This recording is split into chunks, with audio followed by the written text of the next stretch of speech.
Buen día para todos. Bueno, para mí es un gusto estar con ustedes. En esta primera instancia me va a tocar comentarles lo que fue la base forrajera del módulo y también un poco una caracterización climática de estos años donde evaluamos este módulo de producción intensiva de carne ovina. Primero les voy a comentar lo que es la ubicación, si bien ya fue un poco descrita en el video, voy a detallar un poco más la ubicación y cuál fue la base forrajera. Bueno, el módulo está ubicado en el área de Cerro Colorado, en Florida. Consta con una superficie de unas 57 hectáreas. Y bueno, como característica de los suelos, que eso además va a determinar qué base forrajera se puede establecer, son suelos ácidos, con pH cercanos a 5, con valores de materia orgánica media, y bueno, y también con la presencia de lo que es aluminio intercambiable. Son suelos característicos de la zona del cristalino. Y si vamos a describir lo que son las unidades CONIAT, podemos decir que casi el 50% del área está dividido en dos unidades diferentes de unidades de suelo CONIAT del cristalino, características como son las unidades 502B y 54, ambas con un potencial productivo cercano a la media del país. Si vamos al uso de suelo y ahora un poco con la descripción de los distintos componentes que integraban lo que era la rotación o el uso del suelo, podemos decir que se dividía, como ven un poco en el cuadro ahí a la izquierda, lo que se llamamos fue la rotación larga, una rotación corta, que ahora vamos a después, voy a describir un poco de qué consistían esas ambas rotaciones, que cada una ocupaba más o menos un 30% del área, esa rotación corta y larga, y después un área de lo que era una leguminosa perenne. En este caso, la leguminosa perenne utilizada era de la familia del Lotus pedunculatus, distintas variedades de esa familia, también con el porcentaje de área ocupada era cercano al 30%, y después la zona de lo que es campo natural y zonas más de callejones o desperdicio. Eso que nos indica que el 87% del área era área mejorada y el resto era, como acabamos de comentar, era zona de campo natural o zona de callejones. Si vamos a lo que son las rotaciones o esas secuencias forrajeras, bueno, primero haciendo una descripción de lo que era la rotación larga, podemos comentar que la rotación iniciaba con lo que es la secuencia de los verdeos, ya sea primero como cabeza de rotación los que eran los verdeos de inviernos, seguido por los verdeos de verano, y ahora vamos a hablar más con detalle qué tipo de verdeo estamos hablando, y después pasturas más de larga duración, que duraba más o menos unos 4 años. Cuando hablamos de verdeo, hablamos en el caso de lo que es verdeo de invierno, era la mezcla de lo que era avena y regras, y en el caso de los que era el verdeo de verano, lo que era el sorgo forrajero. Si vamos a lo que era esa pastura perenne más de larga duración, era en base a una gramínea y se utilizaba pura, y en este caso, o la gramínea pura era festuca o dactilis. Y si vamos a una rotación un poco más intensiva, una rotación corta, en este caso la cabeza de rotación era un verdeo, y en este caso solo era un verdeo de invierno más, con un ciclo más largo, y después una pastura más de corta duración, o sea, con especies de menor duración. En el caso del verdeo, era, como comentaba, un regras de ciclo largo, y en el caso de lo que era esa pradera corta, también eran especies puras, ya sea de trébol rojo, o también se utilizó lo que es el regras perenne, que, bueno, que en nuestras condiciones se comporta como una pastura que dura 2 o 3 años y no mucho más. Bien. Un poco para mostrar más gráficamente de cómo se comporta esta rotación en este tipo de suelo, vamos a utilizar lo que son imágenes satelitales de lo que fue el módulo, y vamos a utilizar dos tipos de indicador que lo que muestra gráficamente es el estado de salud de las pasturas en determinado momento. Específicamente, los momentos que le voy a mostrar es lo que es la primavera y el verano, dos momentos claves del módulo de las pasturas y dos momentos desafiantes de las pasturas. Si ven las imágenes, las primeras imágenes que le vamos a mostrar son las imágenes del color verdadero, o sea que son imágenes que en el satélite resaltan con colores más verdes aquella vegetación más saludable y bueno, con colores más opacos, vegetación menos saludable o la presencia de suelo desnudo. Si vemos a la izquierda, vemos lo que fue la primavera 2019 y lo que es a la derecha, lo que es el verano de 2019-2020. Después, abajo, lo que le presento fue cómo se comportó lo que es el clima en ese año en particular. Y bueno, ahí vemos que en este caso la primavera tuvo precipitaciones un poco encima de lo normal en lo que fue octubre, y después en los meses de verano vemos precipitaciones un poco por debajo de lo que es normal, siempre hablando que más o menos que en promedio las precipitaciones mensuales andan en 100 y pico de milímetros. Bueno, vemos claramente que en primavera obviamente las opciones de forraje saludable, tenés varias opciones con verde más intenso, pero si ya vemos la situación de lo que es verano, principalmente lo que es a partir de los últimos días de diciembre y enero, vemos que la situación forrajera cambia y vemos que no hay tantas opciones verdes y con crecimiento activo en ese momento. Con la misma lógica, pero ya vamos al siguiente año, ya sea lo que es la primavera 20 y lo que es el verano 2021, y si vemos un poco la caracterización climática, acá vemos que acá sí arrancó ya de antes lo que fue en tiempo más seco, con una primavera más desafiante, con precipitaciones por debajo un poco de lo que es el promedio, y que se continuaron un poco al principio de lo que fue el verano, recuperándose más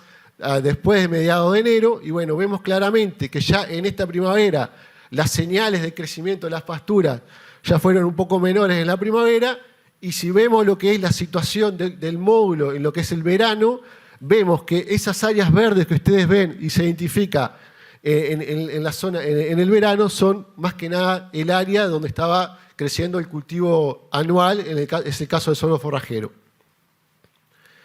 Bueno, la misma lógica, en este caso para el último año evaluado, lo que es la primavera 2021 y lo que es el verano 21 y 22. También tenemos situación de lo que empezó, la primavera empezó con un clima también bastante seco y un verano que arrancó seco y que después un poco se corrige las lluvias después de mediados de enero. Y si vemos lo que son las imágenes satelitales, bueno, vemos también colores verdes o opciones en la primavera, pero ya en el verano lo único verde o activo era donde estaba la presencia de lo que era el sorgo forrajero. Y bueno, ahora utilizando lo que es otro índice que también nos da lo que es la salud de las pasturas, y en este caso el NDVI, también utilizado en lo que es agricultura, para un poco saber cómo es el estado de salud de las pasturas, y teniendo en cuenta que NDVI más cercanos a 1, estamos hablando de pasturas más activas, y NDVI más cercano a 0, pasturas con menos actividad. Y si vemos una evolución del módulo en los distintos meses del año, y que después también, cuando se hable de las medidas de manejo, vamos a ver las claves de las distintas medidas de manejo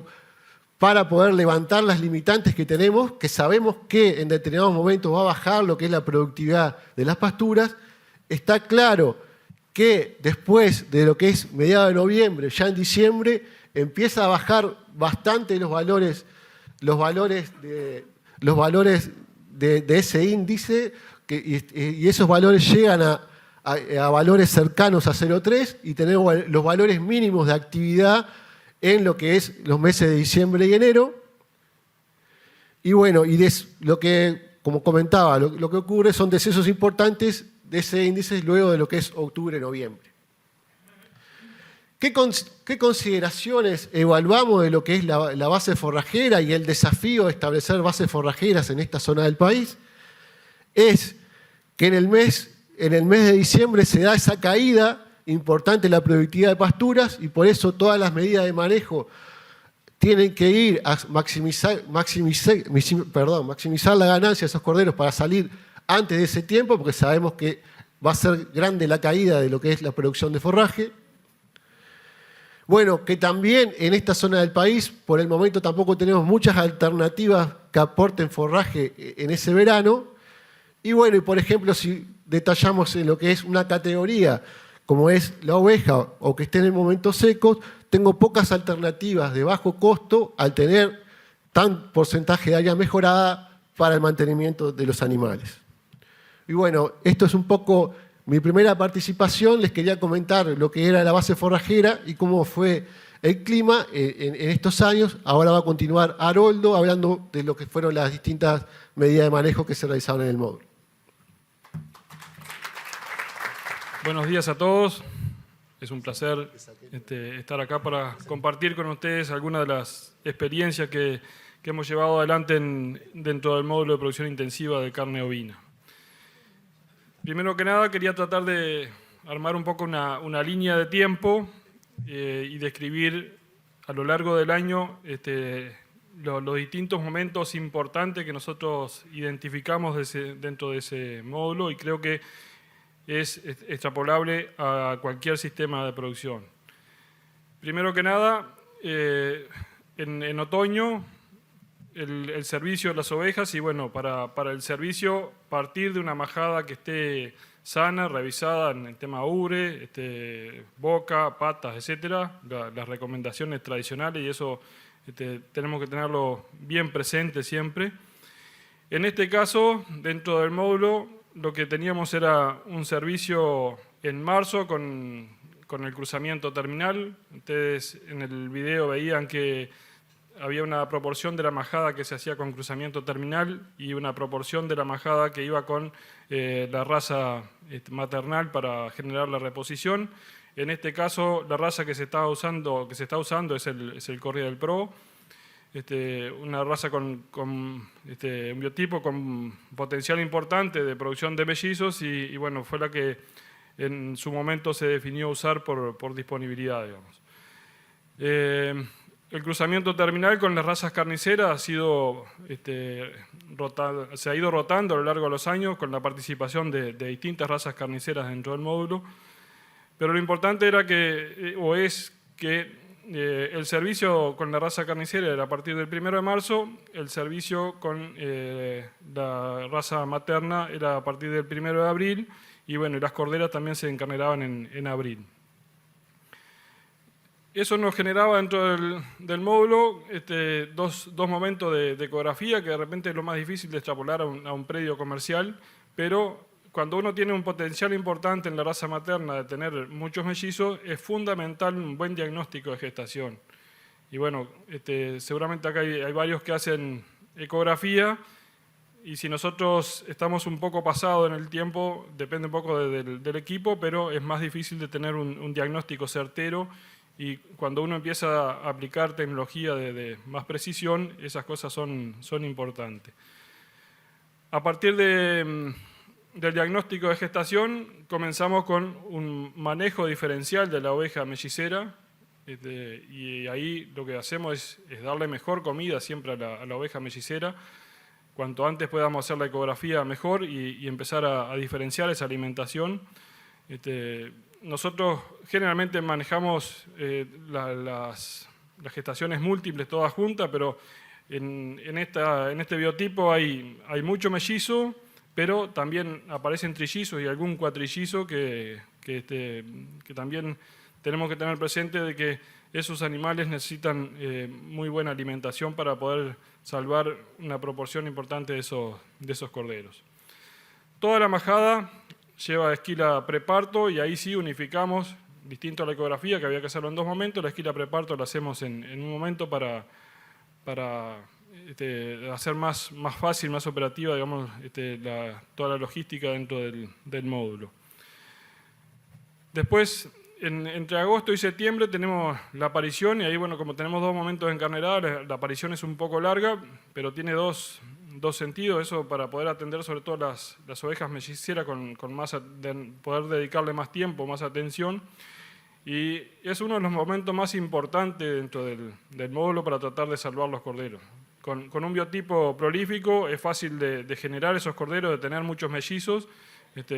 Podemos tratar de alimentar bien la oveja, pero si no atendemos el momento del parto, seguramente tengamos muchas pérdidas en el momento del parto. Y por eso,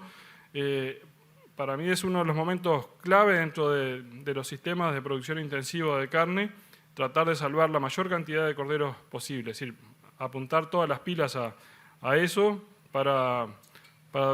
lograr una buena sobrevivencia. Después, entre octubre y enero, que tenemos la lactancia, hay muchos corderos salen al pie de la madre, directo a frigorífico,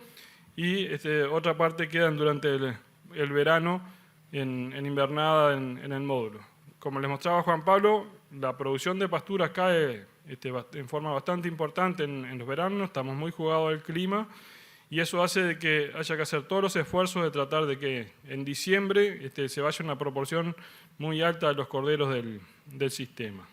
Una breve enumeración de las tecnologías que se aplican dentro del manejo del módulo. Bueno, dentro de los pastoreos, si bien hay un número importante de subdivisiones,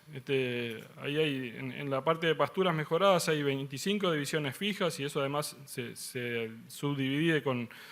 eléctrico, después dependiendo un poco de la pastura presente en el momento y del manejo, pero eso nos permite tener buena disponibilidad de potreros para darle prioridad a las distintas categorías según los requerimientos, además de manejar tecnologías como es el pastoreo horario, que puede ser para distintos momentos de la etapa del ovino, pero lo que hacemos es tratar de regular la comida de acuerdo a los requerimientos. La suplementación con concentrado es una práctica que la usamos con frecuencia. El momento que sí o sí siempre se usa es en el preparto, en las ovejas melliceras, y eventualmente en la invernada. Cuando iniciamos el módulo, usábamos también algo de suplementación para flashing, pero con este biotipo lo que vimos es que con un flashing medio importante a veces se nos disparaba mucho, había mucha oveja con 3 y 4 corderos, que eso a veces complica mucho después la sobrevivencia en el momento del parto. Entonces, con una buena alimentación, sin nada de locuras, digamos, se logra un porcentaje muy alto de mellizos y una muy buena sobrevivencia, entonces las señaladas son similares a que si tuviéramos mucho trillizo, pero que después tenemos pérdida en el momento del parto. Dentro de la suplementación lo hacemos a veces con comederos lineales, en suministro diario, y otras veces con comederos de autoalimentación. Otra herramienta que es de uso frecuente son los perros de trabajo. Ustedes ya vieron algo en el video, pero eso en todo el manejo es una opción que creo que debe estar siempre, porque facilita muchísimo la operativa, hace todo mucho más fácil, más práctico, digamos. Y lo otro es el uso de animales de guarda, como son los perros y las burras. En esa zona hay problemas importantes de depredadores y bueno, tener este tipo de herramientas es fundamental para la sobrevivencia. Dentro de la aparición, que yo les remarcaba, es uno de los momentos más importantes. Ahí lo que es ovejas con único, que son la minoría, tienen una aparición a campo, en pasturas, pero a campo, sin demasiada cosa en particular, una buena alimentación, un par de recorridas diarias y nada más, buscando algún potrero más abrigado, pero con ese manejo se logra una buena sobrevivencia. En el caso de las ovejas con múltiple, ahí sí es importante el uso de los abrigos de parición, y en este caso nosotros lo que usamos son parideras móviles. Para eso es fundamental toda la parte de de suplementación previa, no solo por la alimentación de esa oveja en la última etapa que está con poca capacidad ruminal, darle un concentrado, sino por todo el acostumbramiento ruminal también que es necesario para los días que ella está en la paridera. Es como si uno está acostumbrado a comer una ensalada de lechuga todos los días y de repente le caen con un plato de guiso y bueno, capaz que no le sienta muy bien. Y en las ovejas es un poco lo mismo. Entonces, ese proceso de acostumbramiento ruminal tenemos que respetarlo siempre para que la oveja no tenga problemas digestivos en el momento de estar en la paridera. Ahí el manejo es, la oveja va de noche al corral de parición, recibe la suplementación ahí, la que está parida el día siguiente de mañana queda en el corral y el resto va a la pastura. Y bueno, la que queda parida, digamos, se encierra y está unas 48 horas encerrada, dependiendo un poco de las condiciones del clima. Cuando el clima está bien y no hay pronóstico de lluvia, se larga de repente a los 2 días. Si hay que dejarla un poco más, se puede dejar. Pero lo importante es que las ovejas estén acostumbradas a ir al lugar, que estén mansas, que estén siendo manejadas todos los días. Y bueno, eso hace que la operativa sea bastante fácil. Es decir, los animales se amansan, están pasando todos los días por el mismo lugar, uno le lleva a los corderos y los siguen, entonces eso hace que sea relativamente fácil. No es una práctica para de repente aplicarla en una majada que nunca fue suplementada, que nunca se trabajó muy de cerca, ahí sería mucho más complicado, pero en estas situaciones creo que es bien sencillo de poderlo aplicar. Dentro de algunas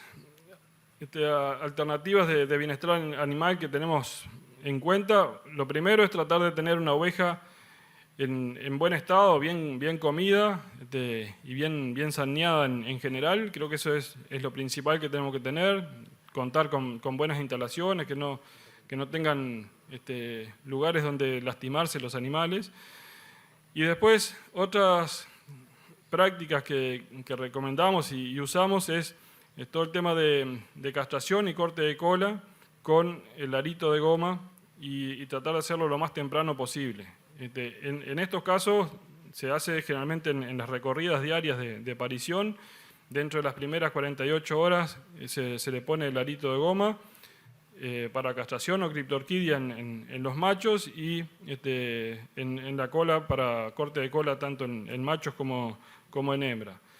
En este caso, todos los que son machos que se van a frigorífico y que de repente se van en diciembre, generalmente lo que se hace es criptorquidia nomás, no se hace corte de cola,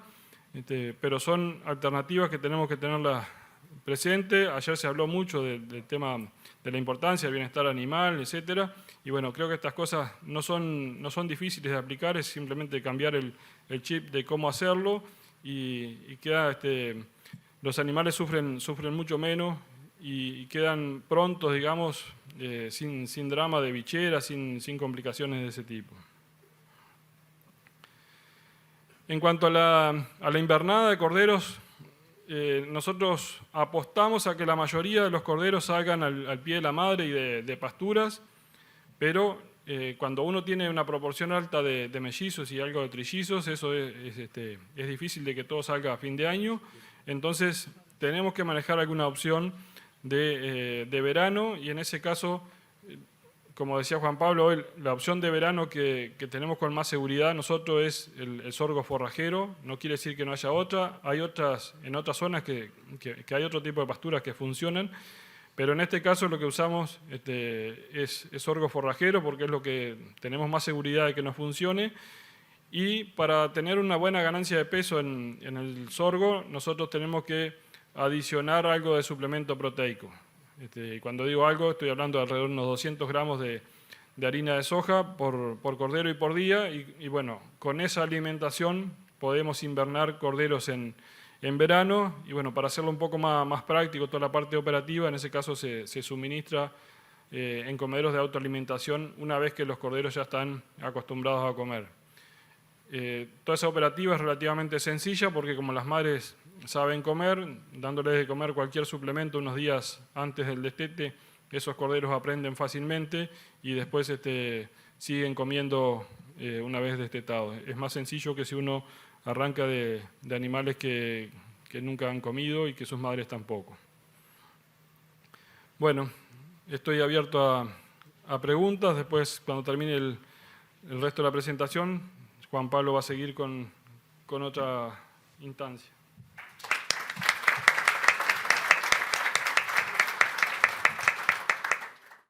Bueno, en esta segunda oportunidad lo que le voy a comentar es algunos números que se obtuvieron de algunas tecnologías aplicadas.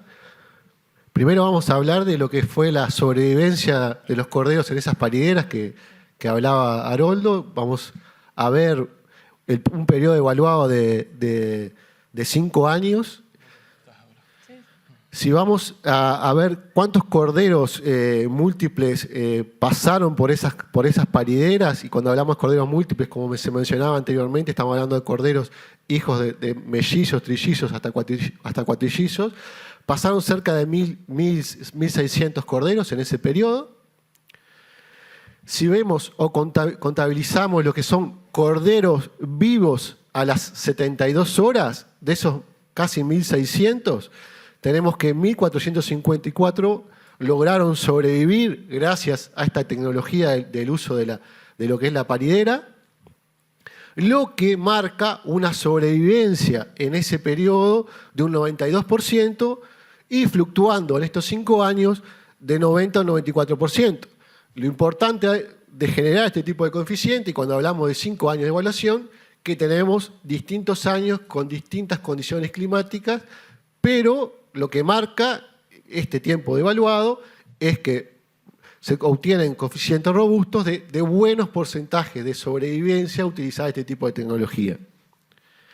Si vamos a referencias de lo que es la sobrevivencia de los corderos múltiples, pero ya más a campo, datos, por ejemplo, que presentaba lo que presentaba Gratarola y Rivero, en lo que es sobrevivencia de múltiples a campo, en algunos casos con suplementación o sin suplementación, estamos hablando que una referencia de sobrevivencia a campo de esos múltiples de un 50 a un 75% de sobrevivencia. Lo que marca claramente que si comparamos la aplicación de ambas tecnologías, poder utilizar este tipo de tecnología nos permite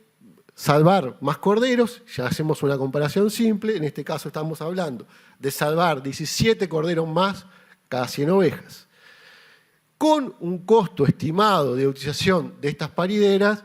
de 5 a 6 dólares por oveja. Bien, esos son los coeficientes obtenidos del uso de paridera, y está claro que es la utilización de esta tecnología sumada a todo el otro paquete tecnológico que se refería anteriormente, lo que permite obtener buenos indicadores de sobrevivencia para hijos de corderos múltiples.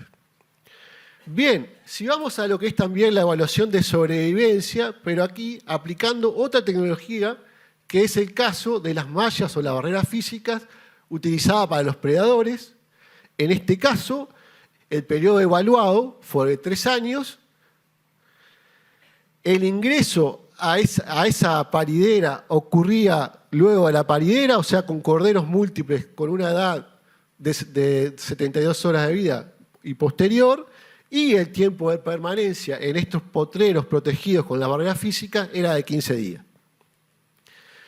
Si vemos una cuenta de cuántos corderos ingresaron en esos 3 años, estamos hablando que ingresaron cerca de 1.000 corderos múltiples. Estamos hablando que en ese periodo solo hubo 30 casos de corderos muertos, y cuando hablo de corderos muertos hablo por diversas causas, y en el caso de depredación hubo algunos casos con corderos muertos con signo de depredación, pero fueron los mínimos. Lo que permite esta tecnología en este tiempo es un porcentaje de sobrevivencia de un 97%, y hablando de sobrevivencia en este periodo, del 96 al 98%, en una zona que es bastante desafiante el tema de lo que es la predación en algunos momentos del ciclo.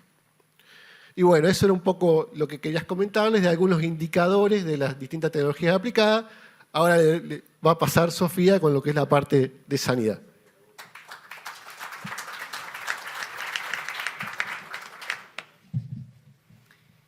Bien, muchísimas gracias hoy todos por estar acá, agradecer la oportunidad de compartir con ustedes lo que ha sido este proceso para mí, con este equipo increíble al que me sumé cuando esto ya estaba en proceso. Y bueno, desde mi profesión es un proceso de aprendizaje permanente y estos sistemas son desafiantes y hemos hallado algunas cosas desde ese punto de vista que está bueno compartir, así que vamos a por ello. Siempre que pensamos en sistemas productivos, y en este caso intensivo, hablamos de estos 4 pilares que parece reiterativo volver sobre ellos, pero sí será fundamental la gestión de los recursos y la asignación de recursos a estos 4 pilares que entiendo y entendemos desde todo este proyecto son fundamentales en el éxito y bueno, se van encontrando piezas que son claves para ajustar y ha sido parte de este proceso de aprendizaje. Cuando se pensó y personalmente cuando me integré a este equipo de trabajo, había algunos desafíos que me planteaba personalmente, incluso en 2019 hubo una instancia en la cual se nos pidió que hiciéramos en Maldonado con 200 productores e interesados presentes, que habláramos desde el punto de vista sanitario de los desafíos que podían tener estos sistemas, y esto estaba en gestación, estaba en proceso, y no me animaba a sentenciar con opiniones, sino más bien presentar lo que yo entendía los desafíos que podían plantear estos sistemas. Dentro de ellos, uno de ellos era las enfermedades parasitarias, porque siempre el hacinamiento de animales o las cargas, altas cargas instantáneas desafían este aspecto que en nuestro país es una de las principales limitantes. El siguiente era, bueno, enfermedades infecciosas, tantos animales juntos, tanto tiempo, podía potenciar o aumentar lo que podían ser las prevalencias de las enfermedades clásicas que en otras circunstancias tal vez no se presentaban con tanta frecuencia. Y después había como una ventana ahí que quedaba a decir, bueno, ¿y cuál es el impacto a nivel sanitario de esta intensificación? ¿Con qué nos vamos a encontrar? Y eso fue un poco las dudas que se nos generaban y el camino que hemos ido recorriendo. Sumando un poco a este ciclo de actividades que se hacen, que presentaba Haroldo, que esta es la misma línea de tiempo en donde tenemos distintos momentos, y acá lo interesante de estos proyectos que permiten, bajo condiciones controladas, poder hacer un seguimiento y una evaluación que tal vez en condiciones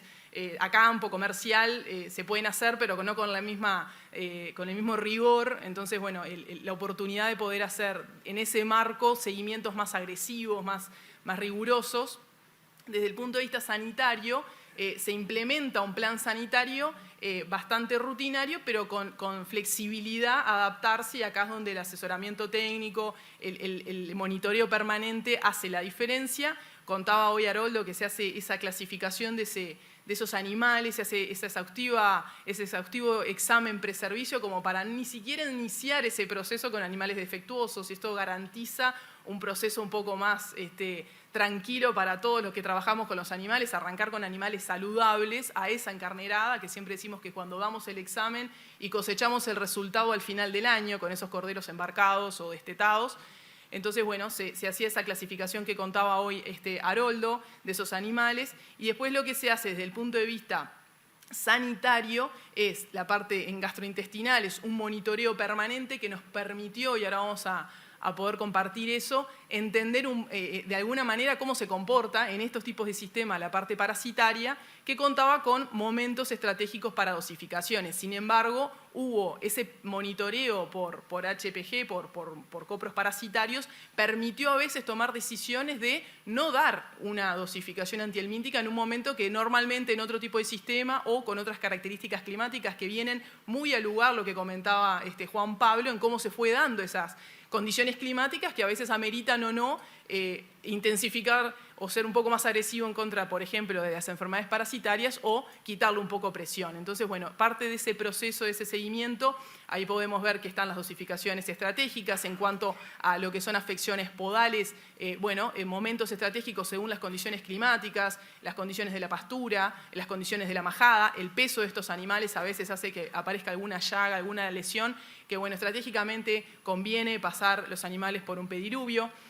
por un tema de manejo, entendiendo que después entran a la paridera. Y en lo que tiene que ver con enfermedades infecciosas, entendemos que una dosificación estratégica contra enfermedades clostridiales preparto garantiza un parto cubierto para esa oveja y una lactancia con una inmunidad pasiva a través de la leche para el cordero en ese primer mes y medio de vida. Esto, más una vacunación contra ectigma con los corderos, genera, desde el punto de vista infecciosas, un manejo preventivo que mitiga bastante lo que pudiera llegar a aparecer desde ese punto de vista.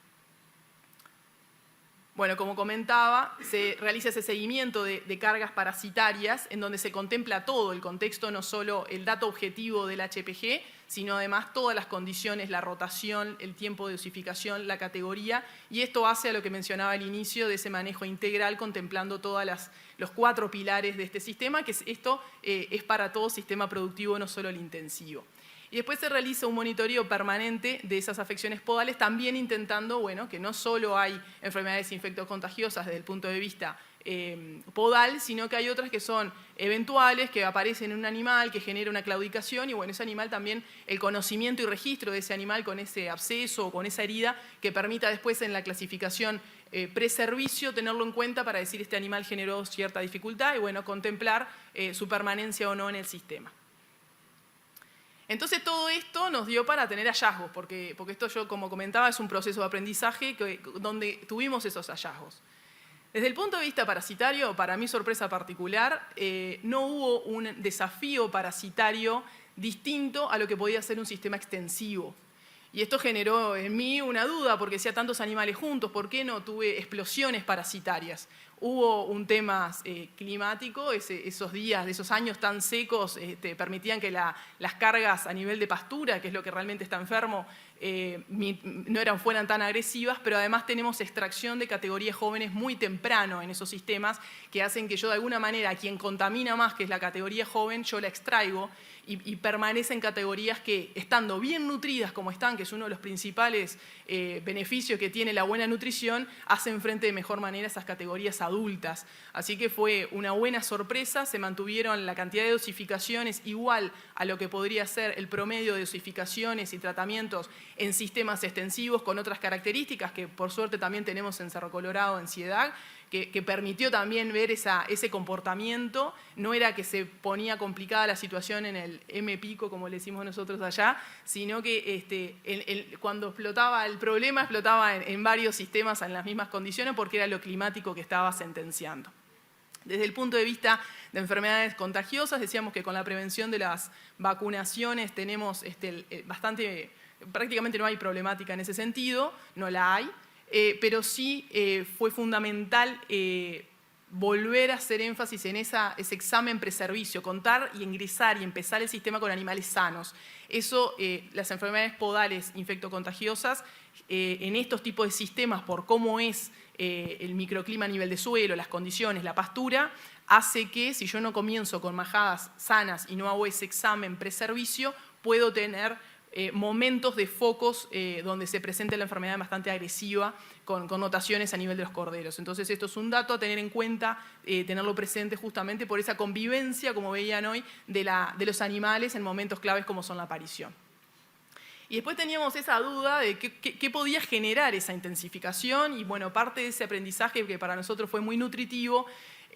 hubo presentación de cuadros que si bien la morbilidad no fue una cosa impresionante, nos sirvió de aprendizaje para aplicar en otros sistemas y esto es como muchas otras cosas, cuando una vez que se diagnostican parece que empiezan a aparecer en todos lados y en realidad lo que estamos haciendo es poder identificar a partir de ese diagnóstico. Lo que tuvimos fue un cuadro, puntualmente en el primer año, de alteraciones metabólicas, en donde tuvimos animales que se encontraban en rastrojo, en la encarnerada, solteros, como verán, animales que estaban lejos de parir, ni lejos de cualquier situación clásica, en donde presentaban síntomas nerviosos. Esto, después de hacer los correspondientes diagnósticos histopatológicos y de laboratorio, llegamos al diagnóstico de una cetosis. La cetosis es eso que todos asociamos con la oveja al fin de la gestación, con baja condición corporal y gestación múltiple, y esto eran ovejas solteras, en hermoso estado de condición corporal, tenían 4,5 o 4,75 promedio, Entonces no cuadraba lo epidemiológico aparentemente con la presentación clínica,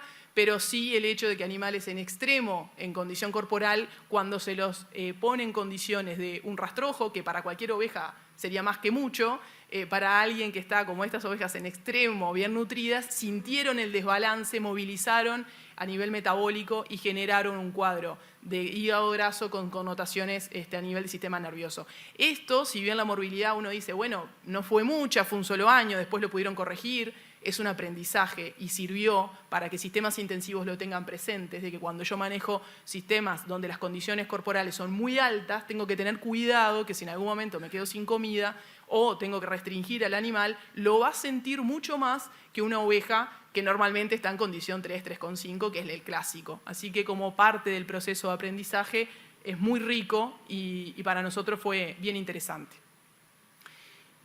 Y bueno, y para ir cerrando, en lo que tiene que ver con sanidad, volver a insistir, y esto se aplica a todos los sistemas productivos, en estos más todavía porque es intensa la situación, pero una planificación es bien importante, una ejecución, y acá es donde el personal de campo, y por eso yo decía, me sumo a este equipo de trabajo que ha sido una delicia trabajar con ellos, pero el equipo de trabajo a campo, que siguen, que ejecutan ese plan, que se le hacen esos ajustes según las condiciones climáticas, las condiciones que se van dando en la majada, y hacer esos ajustes justamente en base a ese plan hacen que estos sistemas puedan ser manejados sin grandes sorpresas, teniendo en cuenta que es biología y que eso siempre nos se va a estar desafiando y que es lo lindo de esta profesión, pero bueno, hacer un seguimiento veterinario, así como esa ejecución bien hecha por un personal comprometido de idóneo, acá es bien importante esa parte, veían hoy a la gente llevando las ovejas a las parideras, hay un trabajo muy personalizado, que necesita cariño en ese sentido, no, es un trabajo que tiene que gustarle a la persona que lo haga y que, bueno, que esa ejecución tiene que ver con ese personal comprometido. Así que un poco desde ese punto de vista, lo sanitario, que a los efectos tiene que ser lo mismo que en otros tipos de sistemas donde la planificación y ejecución es importante. Muchas gracias.